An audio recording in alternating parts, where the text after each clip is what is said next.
लोकसभेच्या अनुषंगाने राजूर पोलिसांचा रूट मार्च।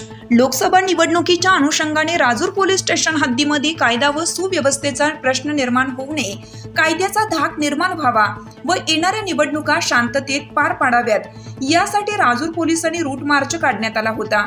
लोकसभा निवडणूक 2024च्या अनुषंगाने राजूर पोलीस स्टेशन हद्दीत SRPFचे अधिकारी, अंमलदार, पोलीस स्टेशनचे अधिकारी व अंमलदार यांच्या उपस्थितीत राजूर या गावामध्ये रूट मार्च काढण्यात आला।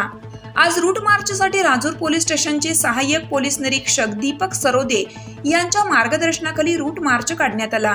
यावेळी 3 पोलीस अधिकारी, 20 पोलीस अंमलदार, 10 होमगार्ड व BSFचे अधिकारी, अंमलदार हजर होते।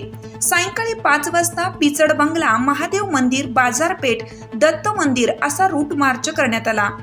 रस्त्यावर पोलिसांचा फौजफाटा पाहिल्याने अनेकांना धडकी भरली होती। प्रतिनिधी विलास तुपे, राजूर।